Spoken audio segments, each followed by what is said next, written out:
मैंने लिखा है कि लूसी 9-10 साल की बहुत ही प्यारी बच्ची थी। वो इंग्लैंड के एक पहाड़ी देहात में रहती थी। लूसी का गांव बर्फानी पहाड़ियों के बीच में था। उसकी झोपड़ी गांव से थोड़ा अलग हटकर लकड़ी के पुल के पार थी। उसमें वो अपने माँ बाप और एक छोटे से सफ़ेद झबरे बालों वाले कुत्ते टॉम के साथ रहती थी। लूसी का कोई दोस्त नहीं था, बस टॉम ही उसका दोस्त था जिसके साथ वो खेलती थी।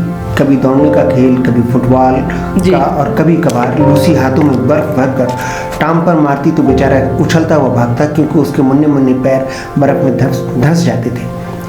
लूसी भी टॉम के पीछे पीछे भागती। कभी कभी लूसी अपनी झोपड़ी के बाहर बैठ जाती और कोई देहाती गीत गुनगुनाती रहती। लूसी अपने वालिदैन की बहुत फर्माबरदार लड़की थी। उसके वालिदैन जो भी काम कहते वो फ़ौरन करती। सुबह उठती, मुँह हाथ धोकर चाय बनाती, अपने माँ बाप को देती। इतनी देर में उसकी माँ नाश्ता तैयार कर लेती। नाश्ते से फारिग होने के बाद उसके वालिद काम करने शहर चले जाते थे। उसके बाद उसके वालिदा और लूसी टॉम के साथ गांव में काम करने चली जाती और दोपहर होते होते अपने घर वापस आ जाती। एक बार लूसी के वालिद बहुत बीमार हो गए। उनको काफ़ी बुखार था, जिसकी वजह से वो काम पर भी नहीं जा सके। लूसी की वालिदा ने उन्हें गांव के डॉक्टर को दिखाया। डॉक्टर ने दवा लिखी, वो गांव में नहीं मिलती थी। इसलिए लूसी की माँ उस वक्त लूसी को उसके वालिद के पास छोड़कर शहर दवा लेने चली गई। लूसी दिन भर अपने वालिद के सराहने बैठी रही। अपने नन्हे नन्हे हाथों से उनका सर दबाती, कभी उनको पानी पिलाती, कभी चाय बना कर देती। उसने दिन भर कुछ खाया भी नहीं। इस तरह लूसी को बैठे बैठे शाम हो गई। अम्मी अब तक आई क्यों नहीं? उसने बैठे बैठे सोचा। हो सकता है कि ट्रेन लेट हो गई। उसने खुद ही जवाब दिया। लूसी को अपने वालिद के साथ साथ अब अपनी वालिदा की भी फिक्र होने लगी थी। अब रात का धुंधलका भी छाने लगा था और लूसी की फिक्र में भी इजाफा होता जा रहा था। उसने जल्दी से एक लैंप जलाकर झोपड़ी में रखा और एक छोटी सी लालटेन जलाई। सर पर एक रुमाल बांधा, फिर एक हाथ में लालटेन और एक हाथ में छोटा सा छाता लेकर अपने वालिद से कहा कि वो अम्मी को देखने स्टेशन जा रही है। उसने टॉम को अपने वालिद के पास ही छोड़ा और स्टेशन की तरफ चल दी। उसके वालिद ने लूसी को मना भी किया कि बेटी अम्मी अभी आती ही होंगी,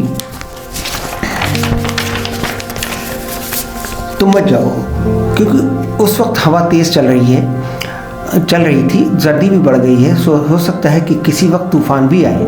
लेकिन लूसी अपनी माँ की मोहब्बत में घर से निकल खड़ी हुई। नन्ही लूसी एक हाथ में छाता और एक हाथ में लालटेन लिए हुए अपने मुन्ने मुन्ने पैरों से गांव के स्टेशन की तरफ चली जा रही थी। हवा बहुत तेज़ चल रही थी। कभी कभी सर पर बंधा हुआ उसका रुमाल भी बहुत ज़ोर से फड़फड़ाता था। कभी लालटेन की लौ झपकती और कभी छाते में हवा भर जाती और लूसी पीछे की तरफ एकदम लड़खड़ा जाती। अभी वो पुल के बीच में ही पहुंची थी कि बहुत तेज तूफान आ गया। लूसी की लालटेन बुझ चुकी थी। छाता उसके हाथ से उड़कर चीड़ के एक पेड़ में अटक गया था। इधर लूसी के वालिद तूफान की वजह से उन दोनों की फिक्र में पड़े हुए थे।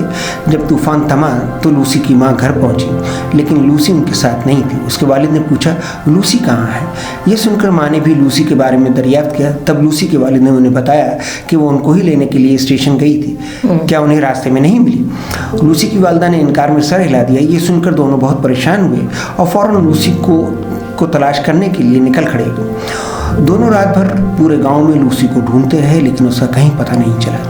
वो उसको ज़ोर ज़ोर से आवाज़ें देते और रोने लगते। जब सुबह हुई तो पुल के पास लूसी की छोटी सी लालटेन और चीड़ के दरख्त में फंसा हुआ उसका छाता उसके वालिदैन को मिला। शायद लूसी तूफान में फंसकर बर्फ़ के नीचे दब गई थी। गांव के लोगों में को भी मालूम हो गया था। सभी लोग लूसी के लिए रो रहे थे। टॉम भी रो रहा था। उसके वालिदैन का तो जो हाल था वो बहुत बुरा था।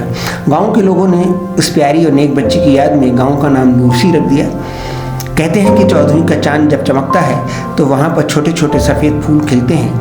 तब लोग कहते हैं कि वो लूसी का फूल है।